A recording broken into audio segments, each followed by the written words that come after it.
Love you.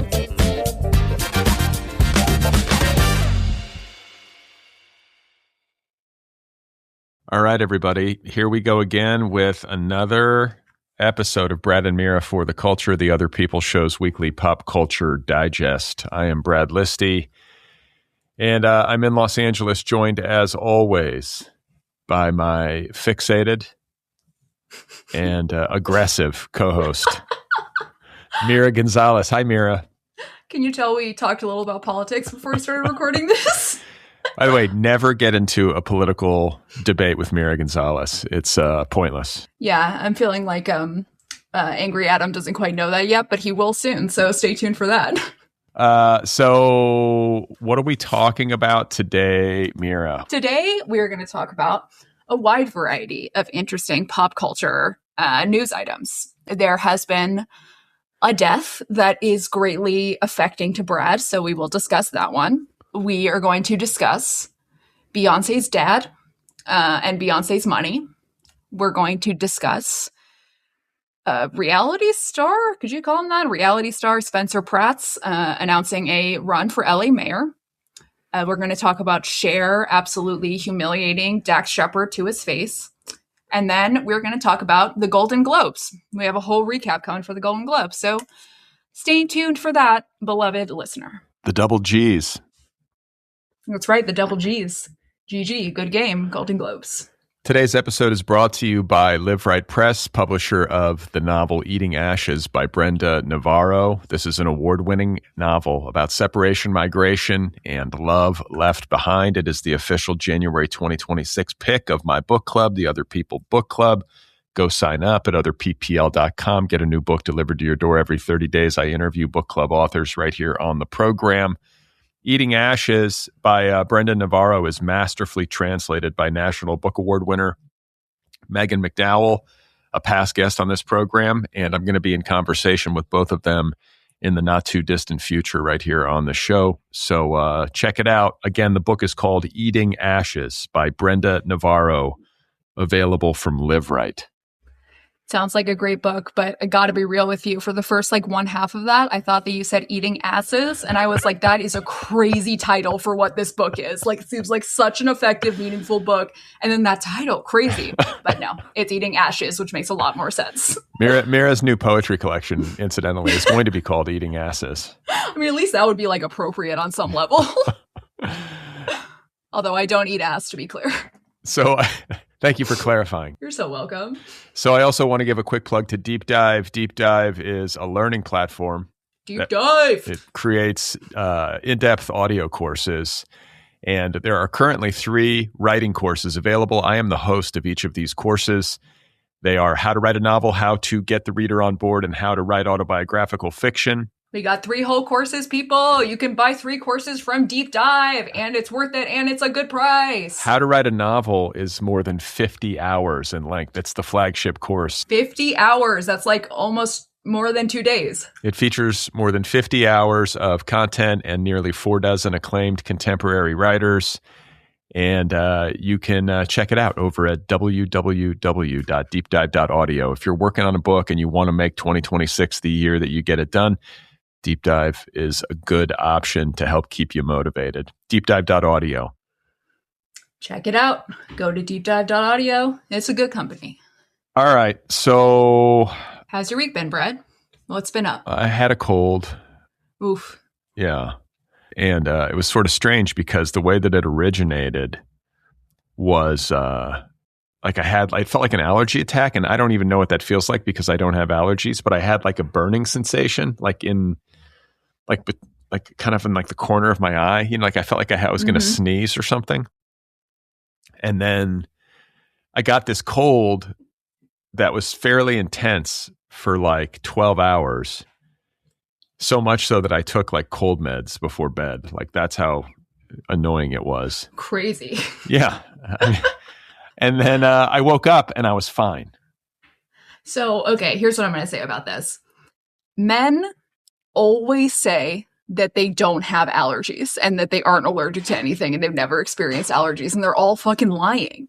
they're all fucking lying. That's hay fever that you're having. I swear to God, as somebody with allergies my entire life, you're having a sinus thing. It's itchy up here. It feels like you're going to sneeze. It's like tingling, goes away in 12 hours. It's like pollen. Okay. Is that what is there a lot of pollen out right now? I don't even know. I just never been diagnosed. Like I've never taken an allergy test. Oh, well, like with the wind, like pollen is something that you can easily like develop allergies to, even if you didn't have them in the past, and like to specific types of pollen, depending on like where you live and grow up. But with the winds right now that have been so crazy, there's like pollen shifting all through LA. I've been having terrible allergies from it too. That's what I bet it is. Yeah, because it was weird. It was like I had it and then it went away. And then I was fine for like a day, and then it came back. Yeah, because the rain made all the flowers grow, and then the winds made the pollen just fucking fly. So maybe I do have allergies.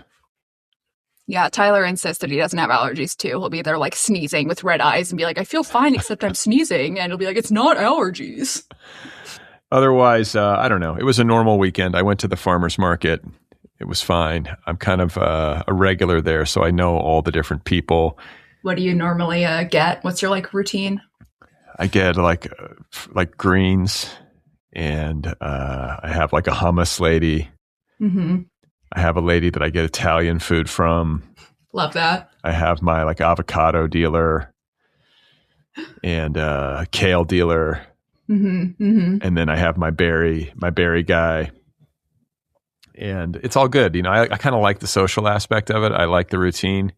Yeah, having like a berry guy, it's like it's nice. And they're really nice too. The berry guy and his wife in particular are just like so sweet. But the thing about it is that like sometimes I won't need berries. Like we'll have plenty at home, and I'll be like, but I feel like I have to buy some because then I'll feel like you get to know these people, and then if you like walk past their stand and you don't buy something, you feel weird. Yeah, they're like, what did I do? And then it gets weird between you. And so I just like buy shit I don't even need. It's just gonna like rot in my fridge. It's just like it's a lot. So you need like the way that my stepdad does it, because he's insane at the farmer's market and is like well known as a personality at the Venice farmer's market, is like every week you have like a list of like the exact amount of things that the family eats, but every week you buy the exact same thing over and over again in like a psychotic kind of autistic manner. That's how you do it. Well, that's what I do.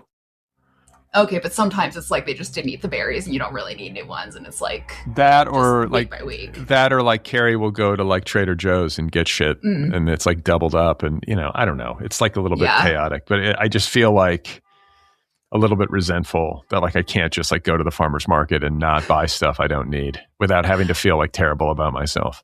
I mean, this is like something that I feel like I struggle with a lot, where like on one hand, I love to be like a regular, where like you go into like a coffee shop and they like know what you're going to order, or you like know the names of the people, or like you go to your wheat store and you like know who they are and they'll throw an extra joint in the bag because you always tip them well and stuff like that.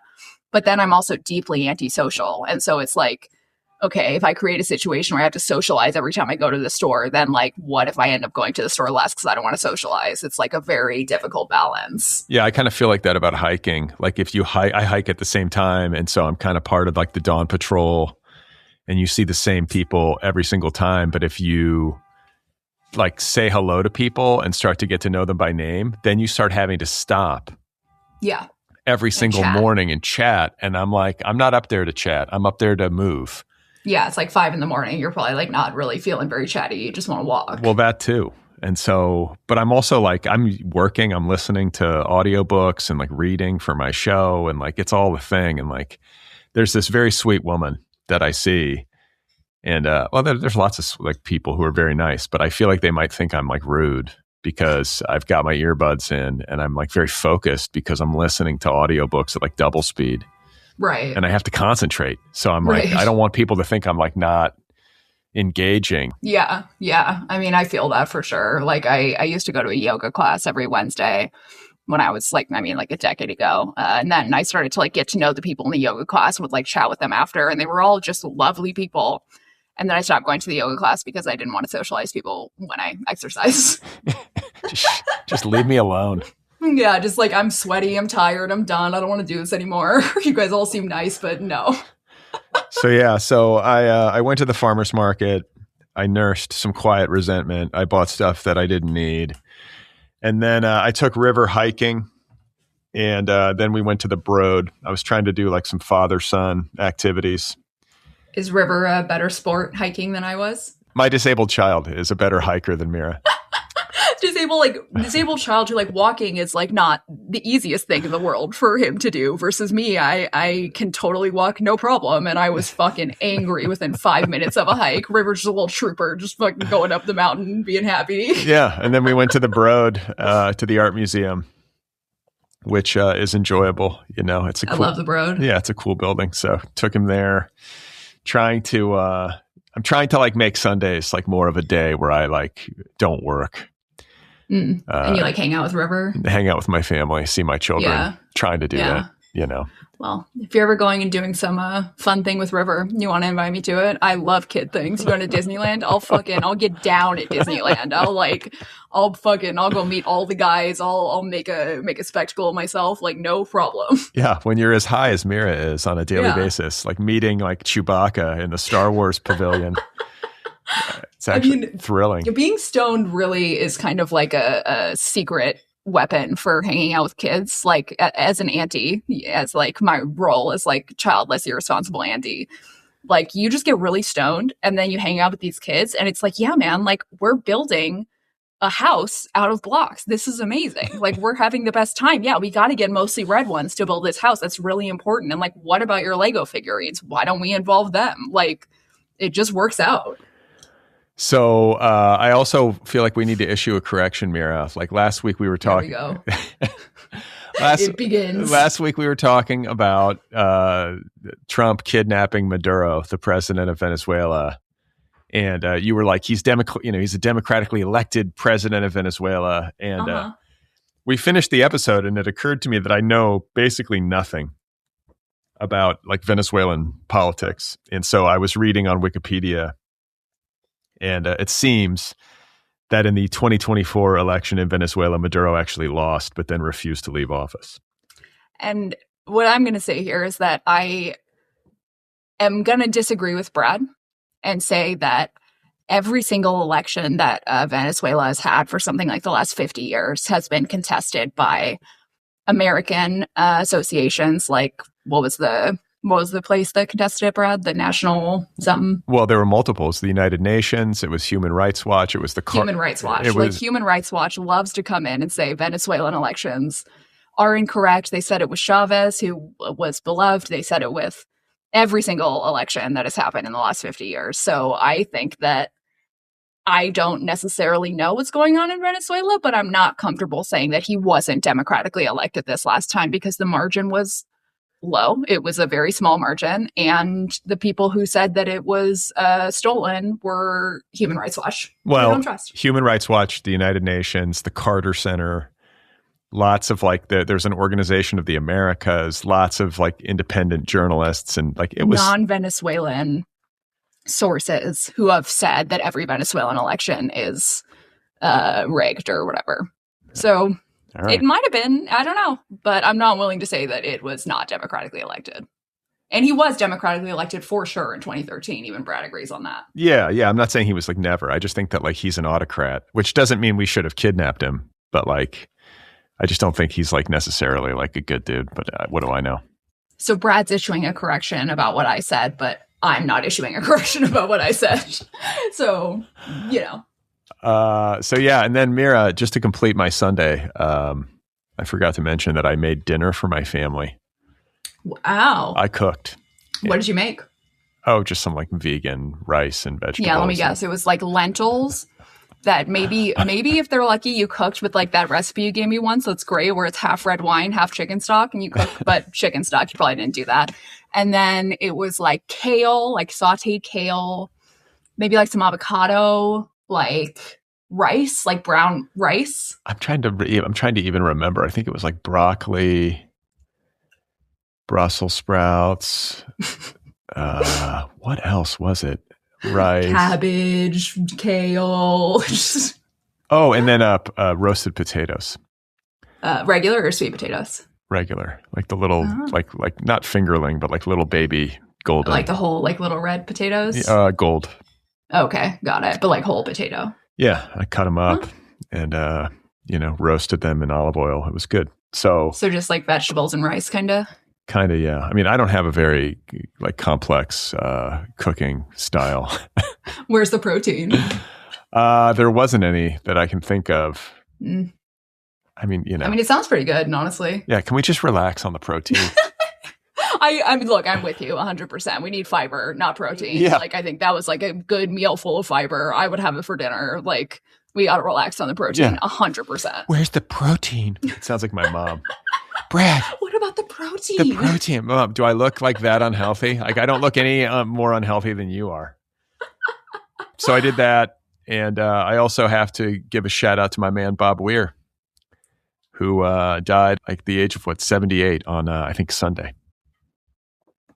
Yeah. And I looked into it a little bit, and I do suspect foul play. I do think that he was murdered.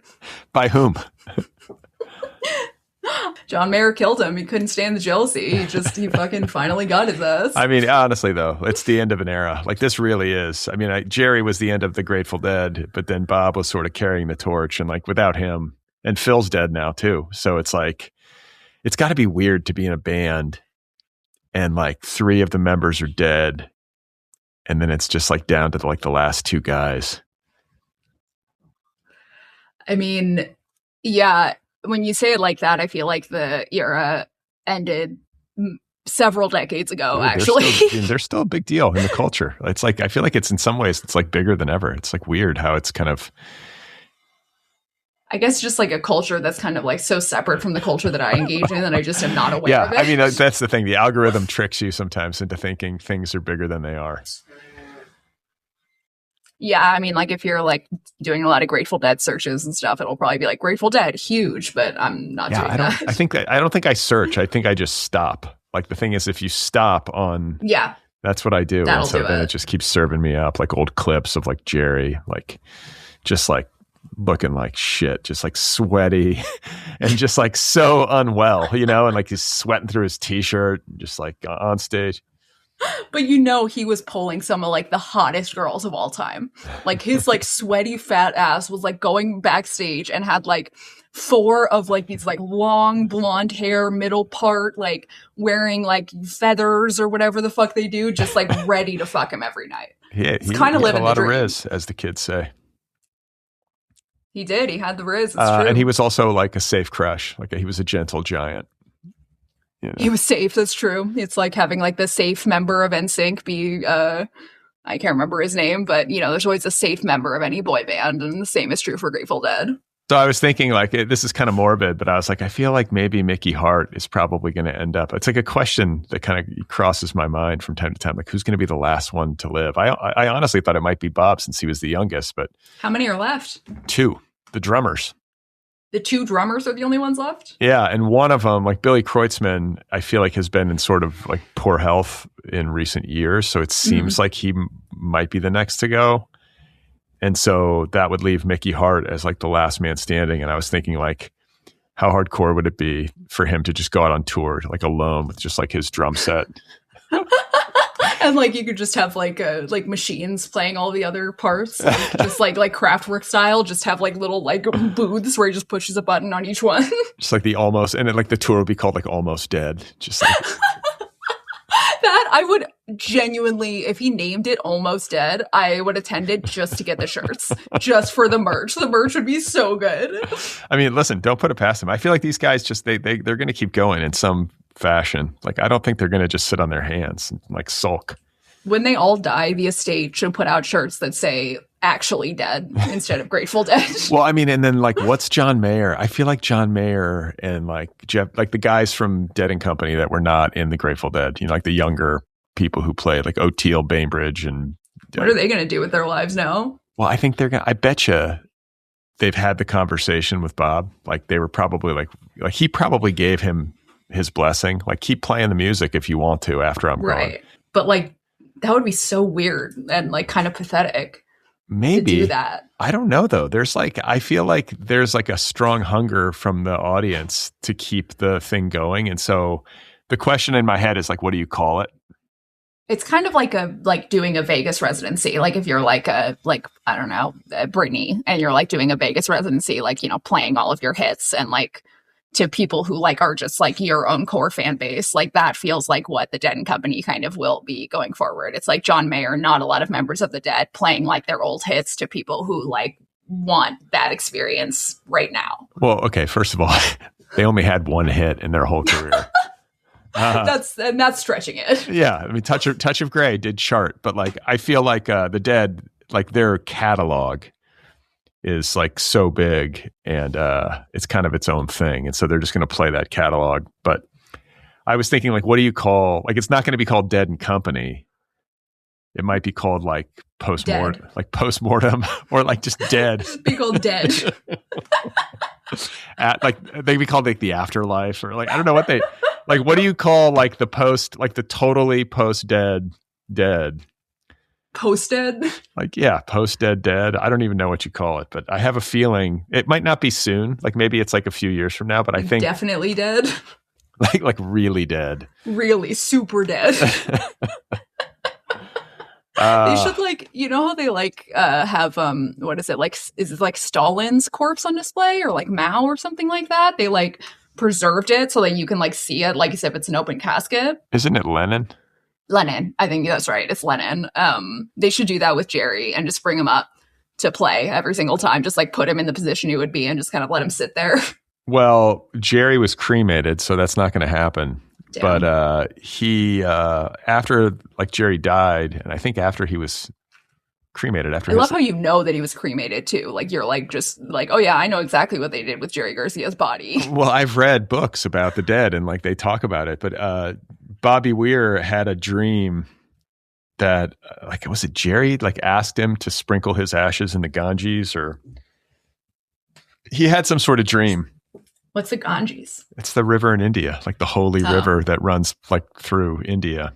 Okay. And so Weir, like some of Jerry's ashes were sprinkled in San Francisco Bay, because that's where he's from and that's his home. But Bobby convinced Jerry's widow, Deborah Coons Garcia, to go to India with him to sprinkle the rest in the Ganges. And they actually did that. Like that's a big trip to make based on a dream. Yeah. You know, I mean, that's like, yeah, that's a nice thing to do though. That's what you do if you've got like, if you're in the Grateful Dead and like Jerry dies, like, of course, that's what you do. Mira, where are you going to sprinkle me? Like, you're going to sprinkle some of my ashes when I die. Like the fucking hike that you go on, the top. Like I'll go on like a trek. For me, it'll be like climbing Mount Everest just to get to the top of where you go to hike, and I'll sprinkle your ashes up there, but it'll be too windy and they'll all fly back on me. Mira's going to sprinkle me at Runyon Canyon. You know, we literally, I think I mentioned on this podcast that my grandma, like in like some of her last words, just said, I don't want my ashes in the ocean, and then didn't tell us where to put her ashes. So now we just have her ashes in like a fucked up box in the closet, and we're like, what the fuck do we do with you, Grandma? I have no fucking idea. Yeah, I want to say my in-laws' ashes, because we haven't been back to Minnesota in an embarrassingly long time to see my brother-in-law. Like COVID was there, and then just life has just been crazy. But don't go there now. He's waiting. Yeah, let's go now. But I think he's like waiting for Carrie especially to go back before like anything is done with them. So they've just been kind of sitting around. Okay, damn. Yeah, my grandma said like, yeah, there was that story about how her friend's ashes fell from the mantle, and then they had to use the dustbuster vacuum to vacuum them up, and then they just put the dustbuster on the mantle as her urn after that. And my grandma did say at one point, put me in the dustbuster. Yeah, and so now we're like, we don't have a dustbuster. I don't know, man. What the fuck? They'll probably stay in a closet forever.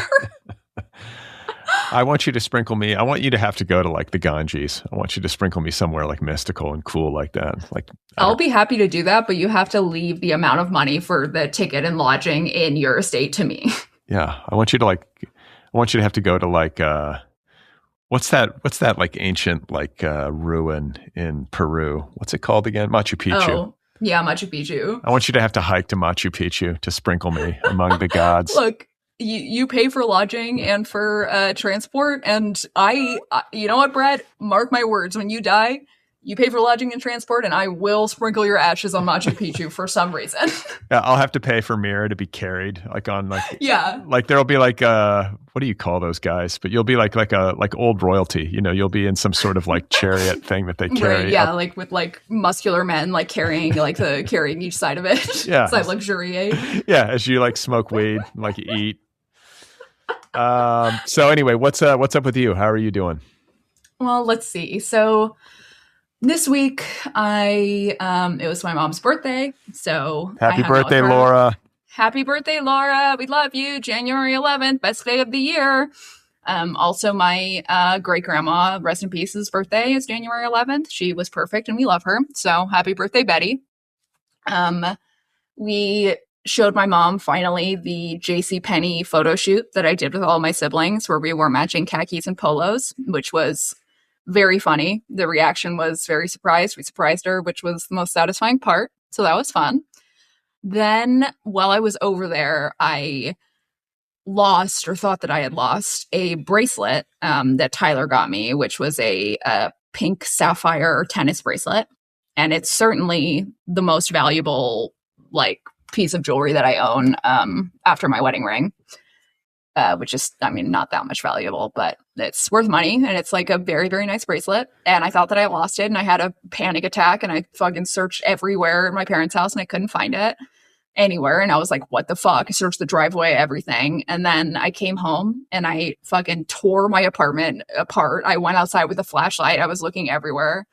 I eventually found it on the sleeve, like it had snagged on the sleeve of a sweater that I didn't even wear. This was like, I literally took all the pieces of clothing out of my closet and it was attached to like a weird sweater that I didn't wear.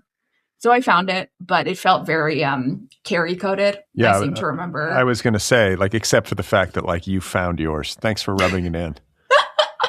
Yeah, I worked hard and I cared and I found mine, unlike Carrie, who clearly hated her bracelet. When did Tyler give you this?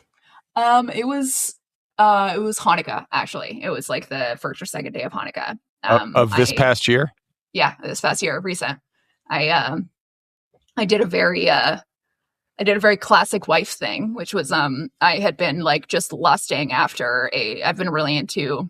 And this is going to really make it sound like I'm like a wealthy person. I'm not. I'm just insane. I've been lusting after pink sapphires in general. I found myself a vintage pink sapphire gold ring that I got that is really beautiful. And then I saw this pink sapphire tennis bracelet at a jewelry place that I really like. And I sent it to Natasha. And I said, Natasha, if Tyler ever asks me for a present, or you could just volunteer it, send him this and tell him it's the bracelet of my dreams. And she was like, I got you. So she texted Tyler a little bit before Hanukkah and was like, if you're looking to get a Hanukkah present for Mira, this is the bracelet of her dreams. And being the smart husband that he is, he got it for me. Wow. Yeah. Yeah. So maybe that's where you fucked up with Carrie. She didn't tell you it was the bracelet of her dreams. I'm just like, at least you hung on to it for longer than 24 hours before losing it. That's true. That's true. I had it for like almost a month before losing it, but then I found it. Thank God. So that was almost tragic, but then it wasn't. And then I'm trying to find a gift for my soon-to-be 12-year-old sister and just realizing again how like out of touch with youth culture I am. Like I found myself last night Googling like jewelry, like Gen Z jewelry trends. Like what jewelry does Gen Z like wearing? Like jewelry brands for Gen Z. And like jewelry is something that I'm really an expert in. Like buying jewelry is like my fucking thing. But it just like, I freaked out. I was like, what if Gen Z doesn't enjoy the jewelry that I thought was timeless? What if Gen Z likes wearing some weird shit that I don't like? What if I'm going to look like an idiot? Like, what if I'm going to look like an old dumbass? And then I was like, oh, wait, I am an old dumbass. Listen, it happened. It brings me so much joy to see you having this experience because for so long I've been the old guy and you were just like mocking me for not getting it.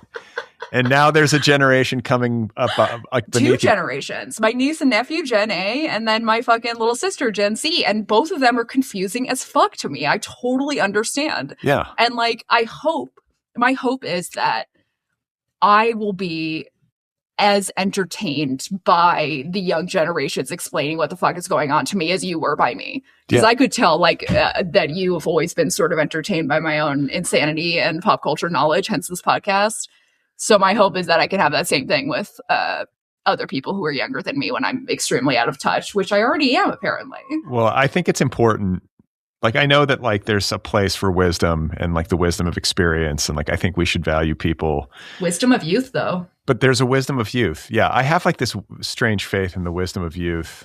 Same. Even though like young people can be, you know. They can be stupid, but they're truthful and they're insightful.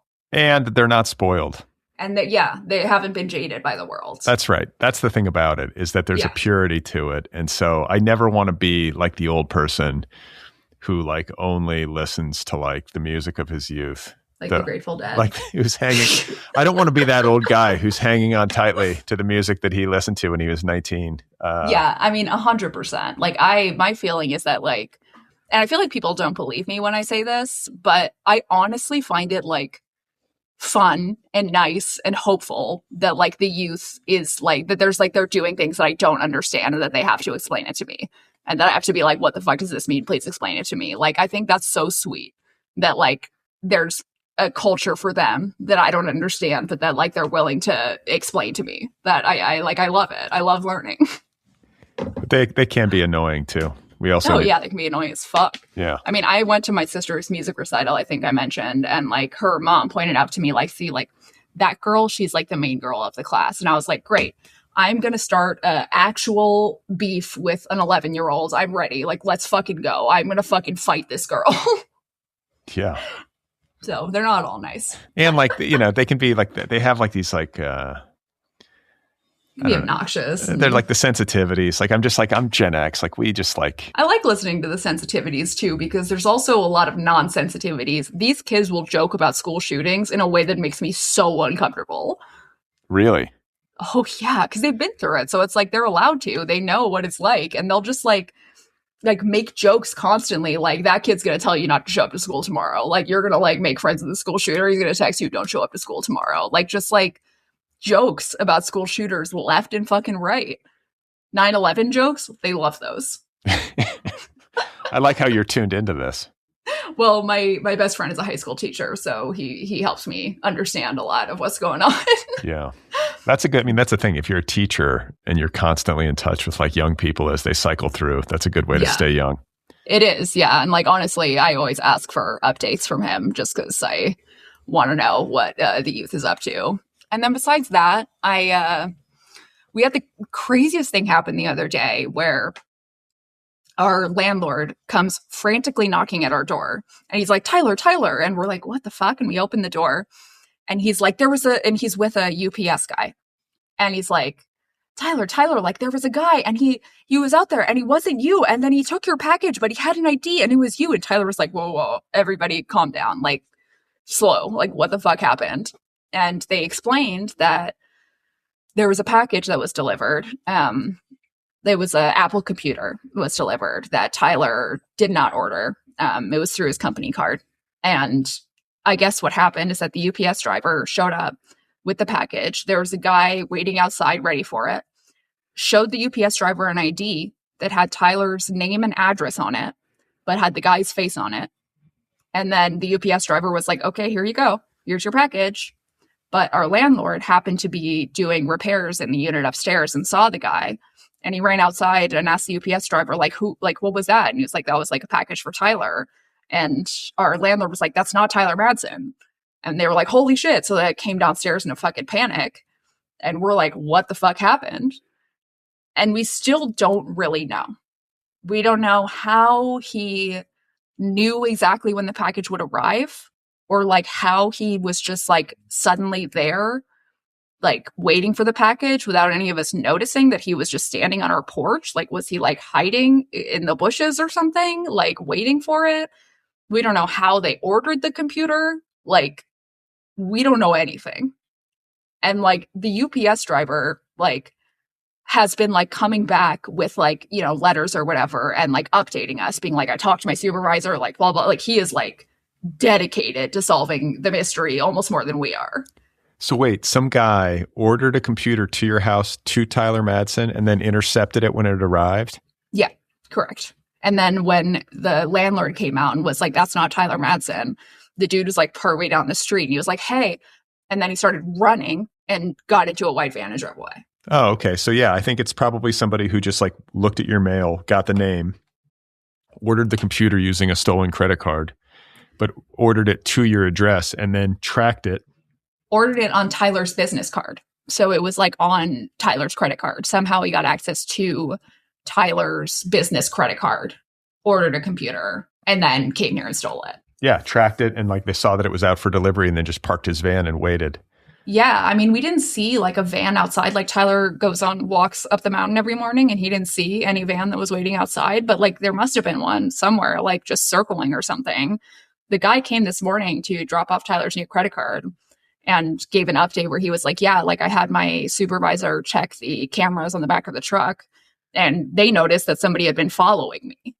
And so we were like, okay, that must have been what it is, that they were just following this truck until it got all the way to our house and then they intercepted the package. Wild. Yeah. Wild shit. Yeah. So that's my week. That's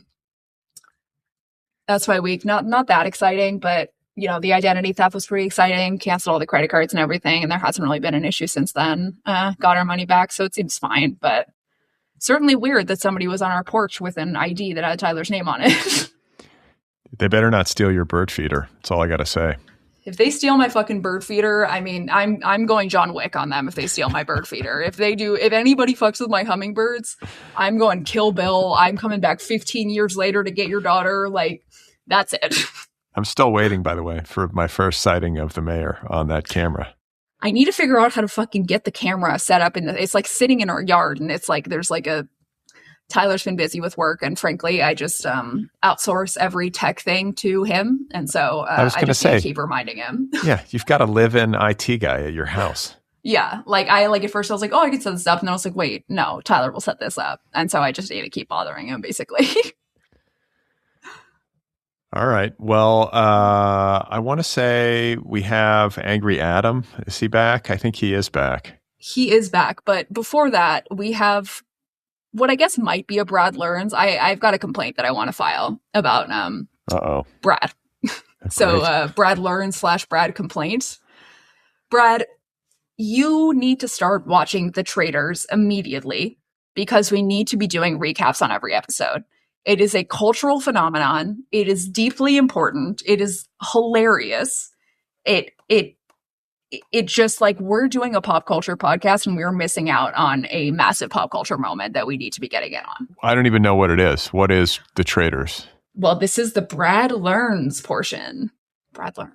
Brad's got an old soul, he's not online, can't tell his TikTok from a landline. He scrolls and wonders where the years went. Mira says, Brad, you need enlightenment.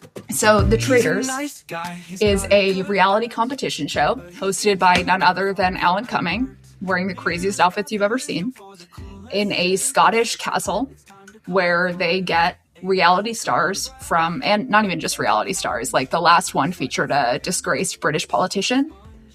This one has some ice skaters, comedians. They get a group of these people. So essentially there's 3 designated people who are known as the Traitors. And every night they secretly meet up and they pick one person on the cast to kill or vote off of the show. So everybody wakes up in the morning then and somebody is missing. Then everybody gathers at a round table and they try to figure out who the traitors are. They try to point and say, this one's a traitor, and they vote somebody out. They often vote out the people who aren't traitors because they don't know who the traitors are. So that's the show, essentially. It features some of the craziest Real Housewives of all time.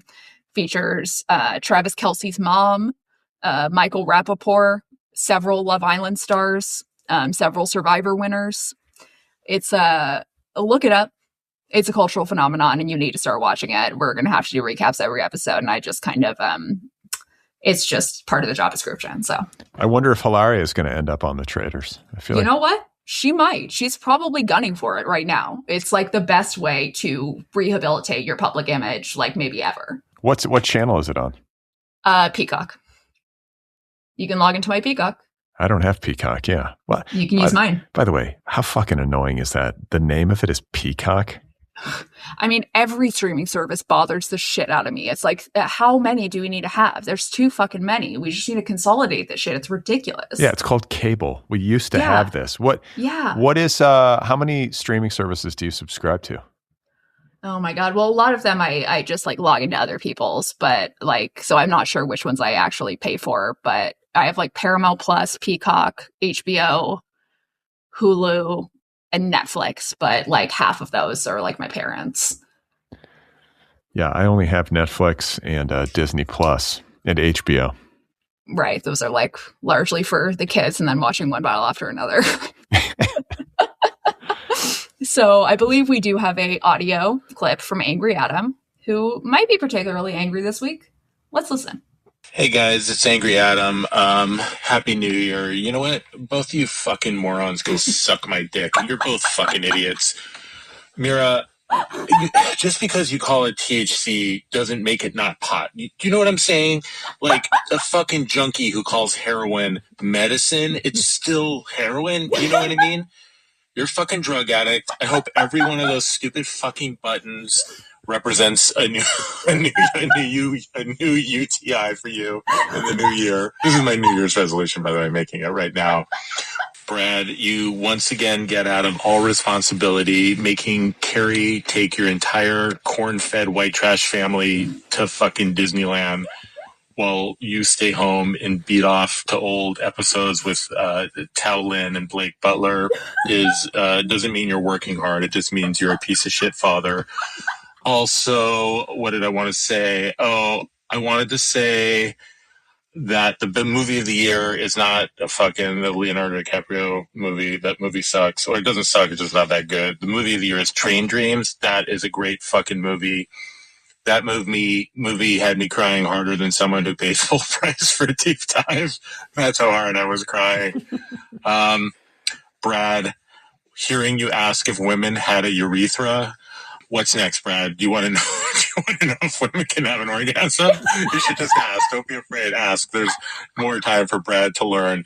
I hope you enjoy the hummingbird feeder camera. I got no present. I'm still waiting for mine. I really think this year is off to a shitty start because of you guys, but I love you anyway, and I'll see you in hell. Bye. All right. Thank you, Angry Adam. We've missed you. I feel like he made up for the fact that he was gone last week. He came in hot. He came in really hot. Yeah, that every button leads to another UTI. That's like his pen must have been on fucking fire when he was writing that one. That's bars right there. I don't know. I didn't get that. What buttons? What do you mean? What was it? Well, clearly you don't listen to me, Brad. So let me I remember you had a UTI, but I can't remember what buttons had to do with it. I have purchased on the advice of a insane TikTok comment that has gone viral. Oh, right. I've purchased 365 buttons, which I am putting one in a jar every day to keep track of the passing of time. And likely everyone might lead to another UTI. You never know. But really, he's cursing my husband with that one, in addition to me. So I hope he feels good about that. I also want to be clear that weed, THC, reefer, cannabis, the devil's lettuce. I've never referred to it as medicine for myself. It might be, but I largely view it as drugs. So, why don't you talk about Israel some more, Adam? Ooh, that's a reference that only Adam will get. All right. Well, what is going on in the world of celebrity and popular culture, Mira? Well, Bradley, let me tell you. So in the world of celebrity and pop culture, our first story has to do with famous billionaire Beyonce. So Beyonce's dad has claimed that he has never heard her daughter talk about money. Never heard his daughter talk about money. Did I say her? Yeah. Well, I'm being woke. Being dark woke. He has never heard his daughter talk about money before. So Beyonce doesn't talk about money. Yeah, so like the billionaire with infinite money doesn't talk about money. Yeah, no, exactly. She's got it. She's worth more than $1 billion. She doesn't talk about money because she doesn't have to even think about it. Yeah, the only way that she talks about money is like, here's a credit card. You can spend literally however much you want on it, and I won't notice. Have fun. Yeah. And by the Like- way, has her father like ever listened to her music? Because I seem to recall Beyonce singing about money like basically all the time, right? Yeah, Independent Woman by Destiny's Child. Hello. Yeah. Like, how does it go? Like the shoes on my feet, I bought them. Keeps going. The house I live in, the car I'm driving, the what? Oh my God. Yeah. If you like it, then you should have put a ring on it. This woman has absolutely no interest in money, clearly. Yeah, no, she never talks about it. The rock I'm rocking, I bought it. The watch I'm wearing, bought it. House I live in, bought it. Car I'm driving, also bought it. She never talks about money, though. Yeah. He's so nice to not even have to talk about it or think about it. Jesus fucking Christ. Like, I don't know. Like, my father, who's like fucking neck deep in credit card debt, also doesn't talk about money. Big whoop. So, our next story is about Spencer Pratt, who I keep having to hear about for some reason, like over and over again. Like, I don't know why this man he keeps forcing me to hear about him, but apparently he's running for the next mayor of Los Angeles. Are we prepared to endorse? I mean, what's his platform? It depends. He gives big right-winger energy. He's got one of those, like, I eat too much protein faces. Yeah, I think he definitely is a right winger. I feel I'd be surprised if he wasn't. I mean, if he's not, he might be based. Like, then I might be down if he's got like a, right winger, I eat too much steak face, but then he's like a full-on communist. Like, if he goes with a full communist platform, okay, I'll vote for him. What is it? Yeah, what are your feelings about our current mayor, Karen Bass? Oh, fuck Karen Bass, dude. Karen Bass can fucking eat shit in a hole. I'm just like, I do not like that woman. After fucking LA was on fucking fire. The fire chief, she was in fucking Ghana having a fucking vacation during these fucking fires that she knew were going to happen. The fire chief went on the air and said, we are underfunded. We need more equipment to fight these fucking fires. After Karen Bass had given half of the fucking fire department budget to LAPD, and then she fired the fire chief for going on TV and saying that. That's what she did. That's the first thing she did when she came back. Fuck Karen Bass. Damn. So who do you want to see run? When I don't even know when the next election is. Is it 2028? 2026? 2020. I have no idea, honestly. But I want to see you run. You think I should run? Brad for mayor of LA. Let's go. I am huddling with my advisors on a regular basis, trying to build a platform. What's your platform? Who are your advisors? I'm brokering a deal with APAC to subsidize podcasters. That's going to be a central plank of my platform. And in consultation with Michael Rappaport. Yeah, I'm talking with Michael about serving as my chief of staff. And I think that's going to be really it. It's going to be like protect podcasters at all costs. Well, Brad, not only do you not have my vote, I might have to assassinate you. I want to see, it'd be interesting. Like, I think actually, I want to say Karen Bass, did she win in 2024 or did she win in 2022? Like, maybe we're having an election this year. Wasn't it 2022? No, it was 2024, I think. Because beginning of 2025 was the fires, and she had just become mayor. Oh, really? That was the beginning of her mayorship? I think so. It was maybe a year in. Hang on a second. I got to look this up. It's going to drive me crazy. We don't want to do another potentially wrong fact like the Maduro one, which I still stand by. Where is she? 43rd. She assumed office in 2022. 2022. Okay. So, yeah, there's an election this year. Wow, this year. All right. So we have so far, Spencer Pratt versus nobody? Maybe he'll run uncontested? Spencer Pratt, Karen Bass. I feel like there's got to be, isn't there going to be a challenger from the left, like a kind of Mamdani wannabe? I fucking hope so. God, I hope so. Please, God, Jesus. Can Miss Rachel move to LA and just run? And is Rick Caruso going to run again? Oh my God, Rick fucking Caruso. I almost hope that he does just so we can see him fall on his fucking face again. Like, I hate that motherfucker so much. His stupid malls. The thing I don't like is that he pretended to be a Democrat. That's so offensive. It's like, how stupid do you think we are? He registered as a Democrat after being at Trump fundraisers and shit 2 weeks before the election cycle last year. And it was like, okay. God, what a piece of shit that guy is. It's weird. So our next story, has to do with my queen of all queens, who probably should run for mayor of LA, actually, now that I think about it, is Cher. So Cher went on Dax Shepard's podcast this week and said to Dax Shepard directly to his face that his wife, Kristen Bell, could find somebody better. Okay, so I gotta interject here. I read this story and it hit me in like a visceral way, like in like my solar plexus, because I'm of such an advanced age that like when I was a very small child, like we're talking like 3 years old, like earliest like formative memory kind of thing, I can remember I don't even have like a very specific memory of where I was, but I just know that like Sonny and Cher is imprinted on my little like child brain somewhere. I remember that being you're old as fuck. Yeah.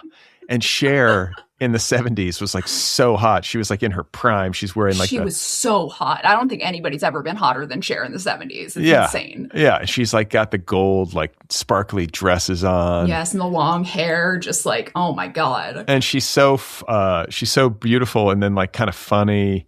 Yeah. And like the whole like 70s kind of funky thing. And like, I was thinking about Dax Shepard, like being told this by Cher and like how I would handle it if Cher told me that Carrie could do better than me. Because like she wasn't being jokey about it either. Like it was like dead serious. Like she was like not like it wasn't playful. No, she was like levying her judgment. That's what's so like harsh about it. And so I think somewhere too, I'm always worried, like maybe Carrie could have done better than me. I feel like I have that. But like, that's how every good husband should feel. Every good husband should feel like my wife probably could have done better than me, because she probably could have. You're lucky to have her. Yeah. That's the right attitude for a husband. What about women? Should women feel like I'm lucky to have him or no? No woman is lucky to have a man. Are you fucking kidding? It's like taking care of like, I don't know, a puppy. It's like a fucking, like, yeah, like good men exist and they're the exception to the rule. Largely men are about as dangerous as like a wild bear and they shorten your lifespan. I wonder what Kristen Bell thought of this. Like, what did like Dax Shepard and Kristen Bell, like, how did they talk about this after Cher leaves the house?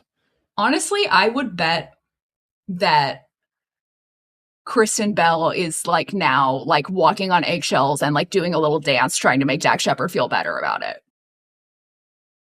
I'll bet it like fucked him up that bad. Cher just has an authority. I think if it was somebody else, like it wouldn't be as big of a deal. But if Cher comes into your home, that's the thing too, is that like, I think he podcasts from his house. Oh, that's so funny. She came into his home and was like, your wife could do better. I mean, the only correct response to have to that on a podcast is just to be like, I know, I'm so lucky. Like she could, and yet like, I'm so lucky to have her. Like, please don't leave me. Thank you. Like, that's how you like maintain your dignity. Yeah. I think so. I get the psychological jujitsu of that, but I think in practice it's probably harder.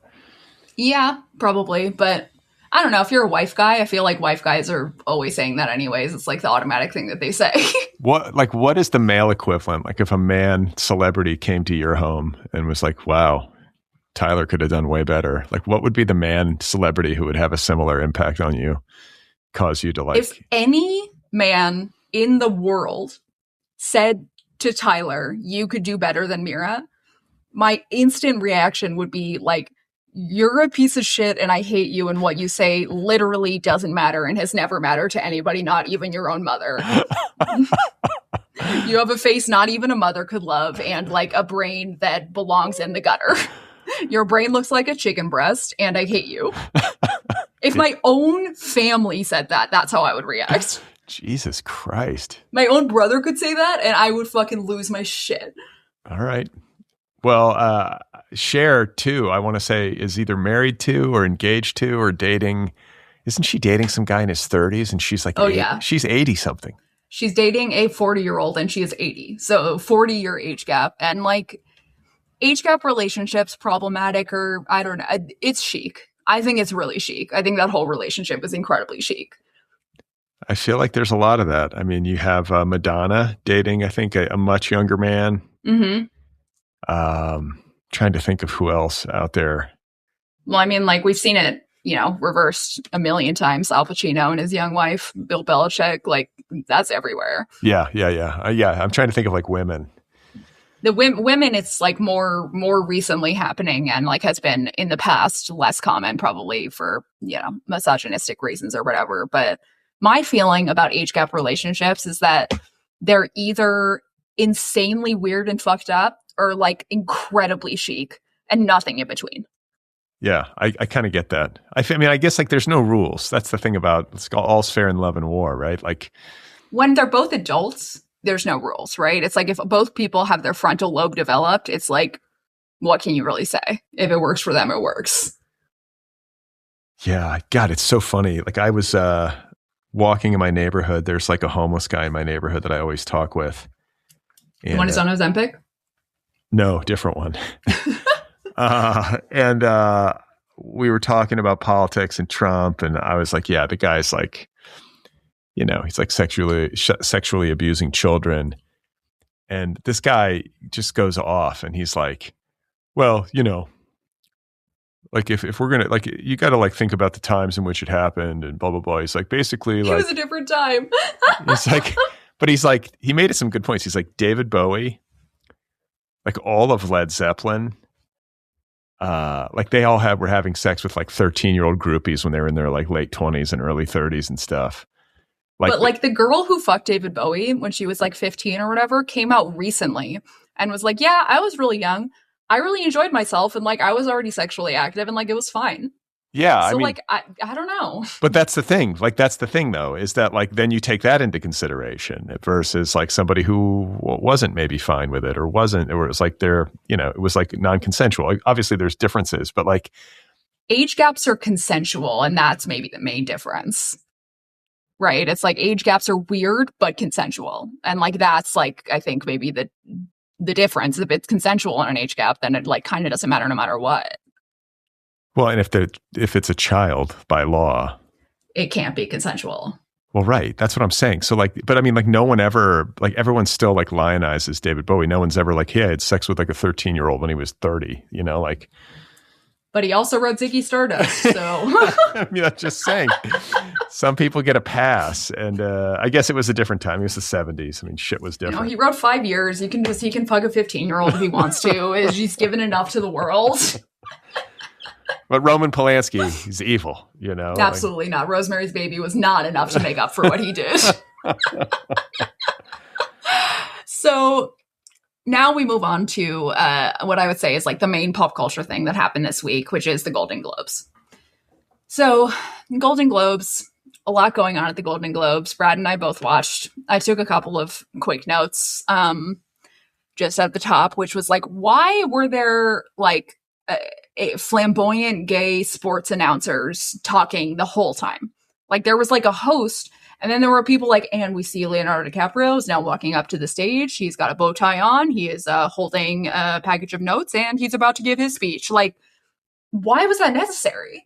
Wait, and was that the first time that's ever been done? Yeah, they don't normally do that.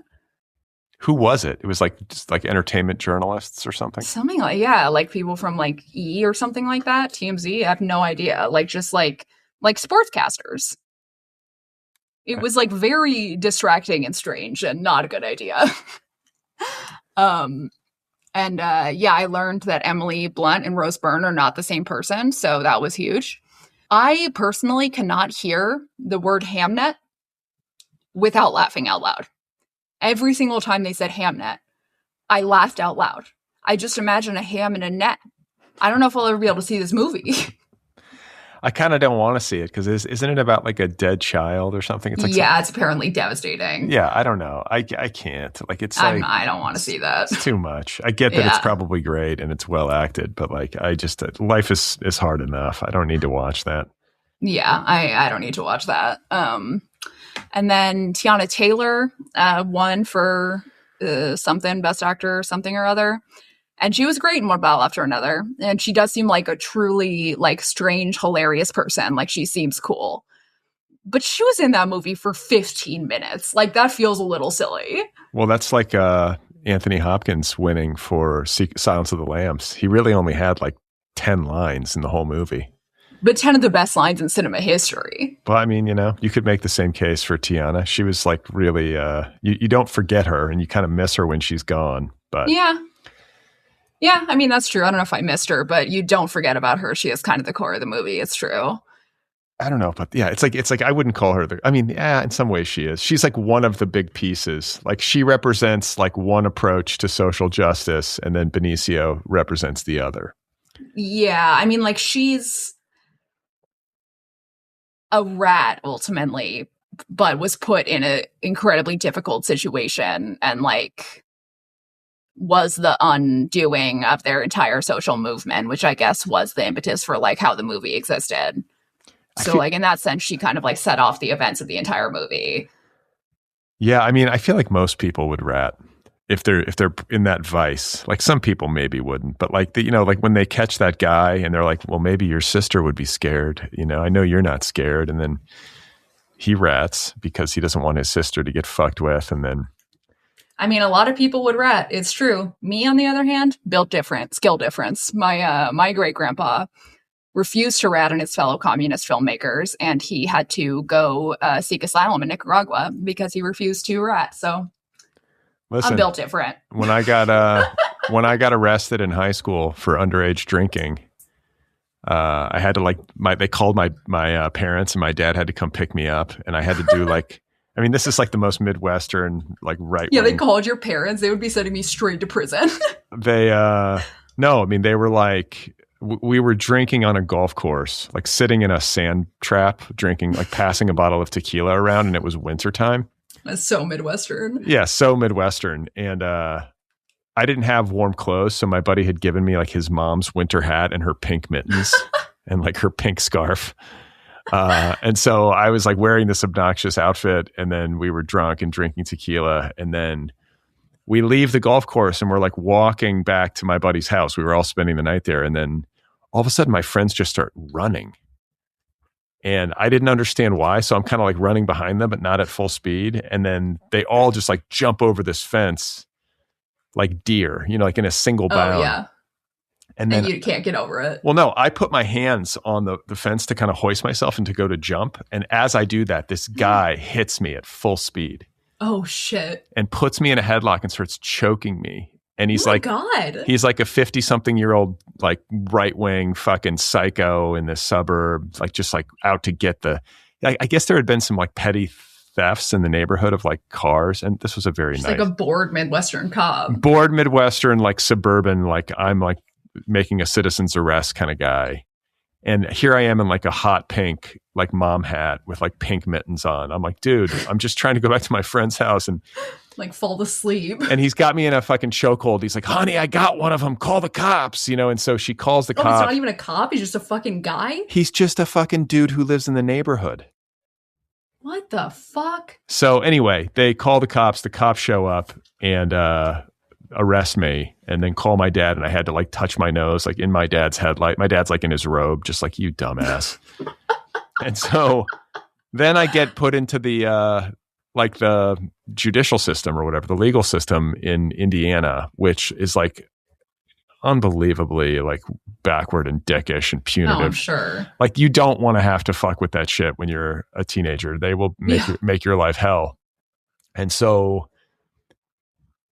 the judge, when I was in court, the judge in my case or whatever put me on the spot and was like, who were your friends? Like, you need to let us know who they are so we can help them. Because, they're in danger. Like, we know you were with like 4 other people, but you won't name names. And I wouldn't name them. And so I got fucked. I had to do like a year of like formal probation and like piss in a cup and meet with a probation officer. I mean, it was my first offense. I was like a kid. It was the dumbest thing ever. And, but I'm proud of the fact that I refused to rat. I wasn't going to rat them out. Yeah, you should be proud. It's kids, if you're listening, parents, if you want to instill a good lesson into your kids, don't be a fucking snitch. Yeah. Don't be a snitch. It's the lowest form of person. Besides cops. Cops are lowest. Snitches are just above that. We want to help them. Help cops? No, we want to help. Like the judge was like, we need to help your friend, son. Yeah, oh yeah, we want to help them. Yeah. You just snitched on them. We want to help. Don't worry. Yeah, we're going to place them under arrest and make their lives a living hell. So our next item that unfortunately doesn't have to do with Brad getting arrested, because that is pretty fun, honestly, to talk about. But our next segment is going to be a Brad's Fashion Corner about the Golden Globes. So I have picked out some outfits here. And I'm going to present it on the screen. Just a moment. Okay. So we have some outfits picked out here that Brad is going to assess for us, give him his visual assessment. So the first outfit that we have here is Jennifer Lawrence, who is wearing a totally sheer, I don't know who the designer is, but it's fully sheer, and then it's got embroidered flowers on it, just covering like her vagina area and like covering like her bottom of her legs comes up there, and then it's got side cutouts and then like floral straps. It's all pink and green. She's got just like a very simple diamond necklace on, just blonde hair, bangs, and a little clutch. Brad, your thoughts? This is, if not the best dress of the night, definitely one of them. I feel like this is as good as she's ever looked. She looks fantastic. She looks hot as fuck, dude. This is like I love this look. She looks so good. Yeah. I mean, she looks like she's been working out. Her hair looks good. Her skin looks really flawless. Her makeup's great. And the dress is like super cool and sexy and stylish. And she just looks fantastic. Yeah. I mean, she looks like I want to like hit myself over the head with like a Looney Tunes mallet, like that's how hot she looks. Yeah. Okay. Speaking of looking insanely hot, up next we have Tiana Taylor, who is wearing, again, I don't know the designer, I haven't done my research, but she's wearing a sleeveless black draped dress that is floor length, pretty tight. It's got one side that has like a boob covered, and then the other side is like totally uncovered, but it has this kind of structured scarf that goes over her other boob. And attaches to the bottom of the dress, which then goes on into a long trail. And then if we look at the back of her dress, she has a like a bedazzled butterfly like thong showing up in like her bare back at the back side of the dress. Brad, thoughts? I mean, I think she looks fantastic. She looks amazing. Yeah. I mean, this is like I think it's a much riskier dress than Jennifer Lawrence's dress, or just about any dress. Yeah. Like it's like to pull this off is a high degree of difficulty. Yes. It's like a difficult shape, a difficult silhouette. It's like very structured, but also very draped. It's a difficult dress to pull off. You got to have the boobs for it. Like, I don't know. Like she's, yeah, she has the boobs for it big time. She did it. I mean, it was her night. She won the Golden Globe and she pulled off like wearing this is one of the most difficult dresses that I've ever seen someone wear and wear well at an award show. Yeah, same. I have to agree. She looked like, yeah, again, so hot. I want to hit myself in the head with a Looney Tunes mallet. Next, we have my favorite girl, my main girl. I just love her so much. Chase Infinity, who is wearing, let's see, how would I describe it? She has a sleeveless, extremely structured, comes out at the waist, almost like a peplum, but gigantic and structured. It seems like it's like a rhinestone fabric, but then it's mirrored all the way through. So it it appears that it's made of like plaster or something like that. And then it's super, super short, goes out at the hips. And then at the bottom of the dress, she has sort of a tight velvet floor length with a train. So it's like a lot of different texture altogether. Brad, thoughts? First of all, I got to say that Chase Infinity is an Indiana girl. She went to my rival high school, so shout out to her. I feel a special affinity for Chase Infinity because she's she grew up like probably 30 minutes from where I grew up. So funny that rival high schools exist where you grew up. It's so Midwest. She was a North Central Panther, and I was a Carmel Greyhound in Indiana. So wow. Anyway, I really like her. I like her energy as a human being and on screen. I just think she seems super sweet and she's super beautiful. And I think that this dress for a young person works. I think if somebody maybe older tried to pull this off, it would have maybe not worked, but something about like youthful energy.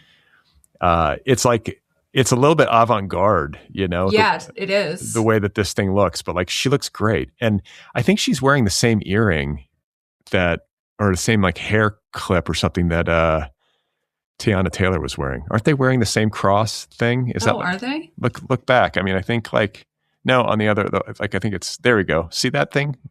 On her ear? Yeah, see the cross on her ear and then go back to Chase Infinity and I think she's wearing the same thing. Oh yeah. No. Wait. Oh my God, it disappeared. I swear to God it was there a second ago. No. Brad's hallucinating. Yeah. So that's a good sign. I'm hallucinating. That is wild. I swear to God I saw it, but maybe it was like superimposed or something. I don't know. Anyway. Well, this outfit feels a lot to me like something that's like almost like something Bjork would wear, but like a little bit less weird. Like Bjork would wear it with like a lot of insane accessories or something like that. And she wore it like more toned down, but it feels like that vibe almost. Yeah, it's like Bjork light, but it's like, it's not terrible and it's kind of cool. I think it might be like my favorite dress of the night, honestly. Like it's so weird and just like so out there, but like also really works for her. Like it was like a big swing and I feel like it worked. Yeah, I mean, I don't know. She's such a beauty. She could probably make anything work, but like this... She's so gorgeous. It's like actually insane. Yeah, it's like perfection, but she looks good. Yeah, love her. Is she nominated? Was she nominated? Yeah, she was. Did she win? No, the young person never wins unless it's like, I guess the kid from Adolescence won, but like... Oh, he deserved it. God, he was so scary. It's first... I feel like it's usually like when it's your first nomination, it's very difficult to win because like these things often go out to people as like a lifetime achievement thing. But is she going against Tiana Taylor? I think she is going out as best supporting and maybe Tiana's like best actress or vice versa. I can't remember if they're in the same category, but Sean Penn and Benicio are in the same category. Wow, Benicio for life. So our next outfit is one that I want to highlight for a specific reason. So this is Jacob Elordi, America's sweetheart Jacob Elordi, who is wearing just like a double-breasted jacket with the tux, and then he's wearing like these sort of like Audrey Hepburn-esque green Wayfarer glasses that are not totally opaque. But what I wanted to point out about this outfit, and I did do a sketch of it that maybe isn't included here, but is his body proportions. So why is it's like, okay, it makes it look like his torso goes down to his fucking knees. It makes it look like he is 6'5", like 70% in torso and 30% in legs. It's insane. He might have a long torso. Like Matthew McConaughey, I think. Not this long. This is freak shit. Yeah, I don't know. I mean, he's got like kind of baggy pants on too. It looks like a little... Like low baggy pants. It's like, okay, you want to have like baggy pants for like a suit. That's fair. That's like a type of tailoring. But it's like the jacket is closed and it's long. And then the pants crotch is so low. Yeah, it's weird looking. Freakish. I don't understand. Like men's pants, it's like they were too tight for a long time. It was like skinny jeans. It was like, you know, guys, I can't wear skinny jeans. So it was frustrating to me. I was like, I hated skinny jeans. Yeah. And then it's like, now we're in this phase where I feel like Brad Pitt is like walking around in these like balloony kind of like weird, like too big pants. It's like, can we Men are really confused about pants right now. That's what I'm saying. Can we just get some pants that like fit like a normal pant? Like, can we not go to extremes? Yeah. Like, I feel like women have kind of finally figured out pants. Like, pants have been really hard for us for a long time, where it's like, are they skinny jeans? Are they bell bottoms? Are they boot cut? Like, what's the deal? And now we're kind of in a jeans singularity where you can kind of wear any of them and they are stylish. Men are really confused about pants still. Yeah, Men don't understand pants. It's hard for me to find pants that fit. Yeah, it's tough in general. So up next we have what, like, in a way might actually be like my number one best dress, just in terms of like how she looked, who is Kirsten Dunst. I just like am such a big fan. She can do no wrong. She's perfect. I love her and Jesse Plemons. Here she is wearing a Tom Ford dress. It is looks like silk, floor length, dark green dress, open back, sleeveless. And then the straps are like rhinestoned, something like that, like silvery sort of, floor length. And then, yeah, totally open back. And then sort of like not a sweetheart, but like a V cut in the front, and then just like a simple shift dress. And it's a very simple dress, but I feel like it really suits her. Yeah, I agree. She looks good. But I think like there's something to be said for just going with like a simple choice. Like you don't, like, I guess like if you take the big swing like Tiana Taylor did and you pull it off, then you're the hero, but you can easily fuck that up. Yeah, you can easily fuck that up. And like, let's be real, like Kirsten Dunst is like perfect and again, can do no wrong, but she's not somebody who like whose thing has been, you know, being really like adventurous with her style. She has good style, but it's not like she wears like crazy things all the time. So it kind of makes sense for her. Yeah, it's got to fit you. It's like your personality. Yeah, exactly. And like it fit her well. She looked fantastic. She doesn't have any weird plastic surgery. She's a queen. So then as the show continued, people won things. People did, you know, all kinds of things, whatever. Tiana Taylor won. Blah, blah, blah. Wanda Sykes came up onto the stage to give out the stand-up comedy Golden Globe. And she basically went up there and said, like, fuck you, and your uncle, fuck you. Oh, and by the way, fuck you, and you can get fucked, and everybody fuck you. Like, she just, like, went up there and was like, I'm gonna burn this bridge and that bridge, Golden Gate Bridge, you're burned, this bridge, you're burned, just fucking gone. Brooklyn Bridge, bye-bye. She just blew shit up. Like, she went up there angry and like, all right, yeah, I love a hater. I as a hater myself, I have respect for other haters. I was like a little thrown by it. I got to be honest. I was like, God, she's just like going in on people, like everyone. Like she was she was kind of a dick to Sarah Silverman. Even I was like, what is going on? And then they gave the stand-up comedy Golden Globe to Ricky Gervais, formerly a host of the Golden Globes. We didn't even mention that the first ever podcasting Golden Globe went to Amy Poehler, formerly a host of the Golden Globes. I want to add too, not a single literary podcast was nominated. Wow. We're going to do a literary podcaster strike and nobody will notice. We're going to protest. There'll be like 7 of us out there. You'd just be like us and Michael Silverblatt, and everyone would be like, why are you here? Who are you? So basically, like, she had a couple of jokes. Her main ones were that she went after Ricky Gervais and Bill Maher. She said to Bill Maher, like, Bill Maher, I think they're friends. So she said, like, love you. You give us a lot. It would be great if you gave us less. Gotta agree there. Bill Maher did not giggle or laugh or make a single face. He's got the thinnest skin of maybe anybody in Hollywood. So thin. I have no doubt that you give me like 20 minutes alone at a table with him and I could make him cry. Like, easy. The only thing I would say about that though is that if you're going to go in on Bill Maher, like I think you can make a better joke than that. Yeah, you could. I mean, if you're going to like go in on Bill Maher, you could really make a lot of great jokes, but I feel like they must be like kind of friends or acquaintances and she like didn't want to go too hard is the vibe I got. But I mean, like, I think like, I don't know, as a comedian, I'd almost rather have somebody go really hard and make a funny joke than like go kind of hard and like make a joke that doesn't land. No, I mean, I agree. I think she should have gone harder at absolutely everybody. And then I don't understand what's her beef with Sarah Silverman. I don't get it. I don't know. I don't really know. The Sarah Silverman, I don't even remember what she said, but it seemed like she was just pointless. She was basically just like, "Hey, girl, we haven't talked in 5 years." Like it was just kind of like that, which I guess like maybe there's no bad blood. Maybe it's just like stating a fact. But it seemed like I kind of felt like maybe she was sort of mad about it. Like, oh, you know, you haven't like she went up there with a grudge. Yeah, like you haven't spoken to me in 5 years. I thought we were friends, kind of thing. So then she went after Ricky Gervais. So Ricky Gervais won the award, but he was not there. So Wanda Sykes accepted on his behalf. And she accepted it. And she said, I'll be accepting this award on Ricky Gervais's behalf. And he would like to thank God and the trans community, which is a really funny joke. That's really funny. Like the two things that man hates are trans people and anybody with any kind of religion. And that's fucked up. He's a transphobe. Get his ass. Bill Maher also hates religion, incidentally. And trans people. Does he hate trans people too? Yeah, absolutely. So get their asses, Wanda. So then, our next story has to do with Sean Penn.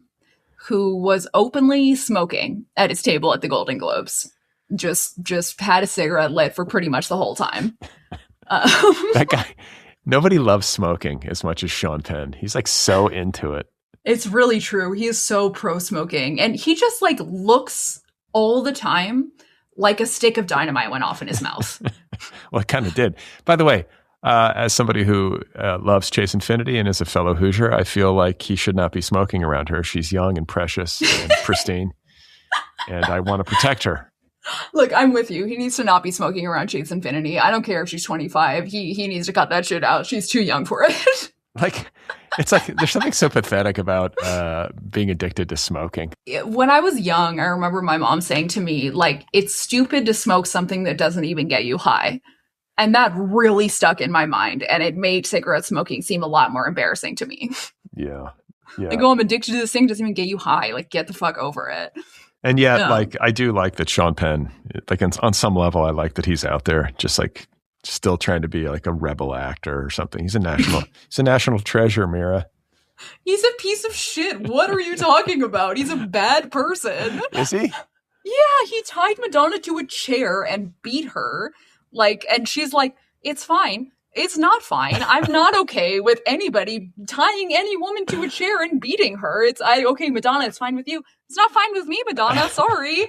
I'm not okay with it. Well, wait. If like the teenager that like Led Zeppelin like gangbanged or whatever, it's like, hey, it was fun. I was sexually active. You're like, okay. But if Madonna's like, hey, it was fine. He was slapping me around. It was the 80s. We were young. Like, but that's not. If Madonna was like, we were in a mutually consensual BDSM situation, I would be like, that's great. Good for both of you. I have no problem with that. That was not what the situation was. He tied her to a chair. Do we really know this?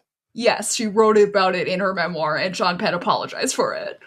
I do like that Sean Penn is like hyper fit and a chain smoker. I think that's an interesting thing, like about him. It's kind of chic. It's very French. Yeah, I feel like we need more of it in Hollywood. I feel like he's clearly one of a dying breed.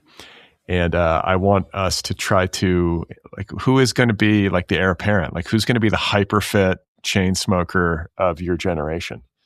I do feel like smoking is making a comeback, which, like, you know, smoking is not good and like nobody should do it. But it is chic and I kind of like to see actors do it. And it does look really cool. But I can't, like, who is a chain smoker of my Jeremy Allen White? Yeah. He would be like a chain smoker of my generation. And he's ripped.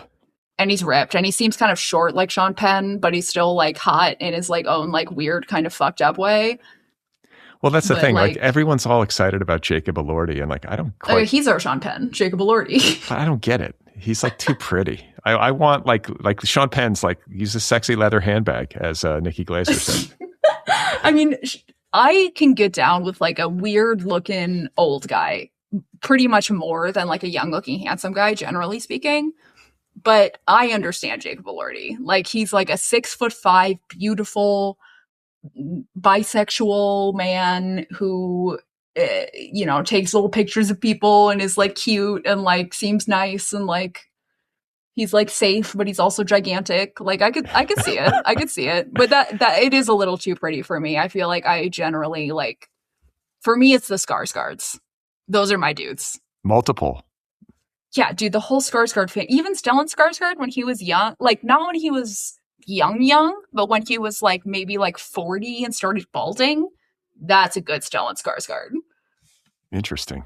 Alexander Skarsgård, anytime, any situation is just love him. Perfect. Even Bill Skarsgård in his way.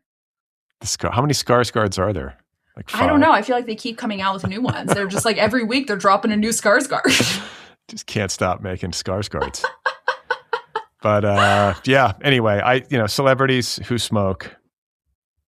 Gwyneth Paltrow she's my generation.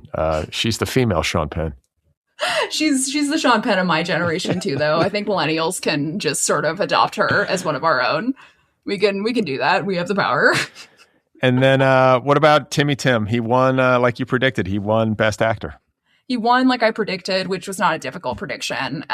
His speech felt like pretty tame. I feel like what's happening is that he's coming off of the end of his Marty Supreme marketing run where he's just like so coked up seeming and jumping off the walls and being insane. And he's kind of realizing that he's doing the right choice, which is realizing that kind of marketing campaign is not like sustainable and will like immediately get old and like become annoying like pretty much right away as soon as like Marty Supreme is done. And so I think he's kind of like trying to transition out of that vibe and into like a more serious actor vibe, which is what his speech seemed like. He was talking about his dad and how, you know, he like always thought about how he like wanted to dreamed of doing this and going to award shows and not winning and shit like that. It felt like he memorized it.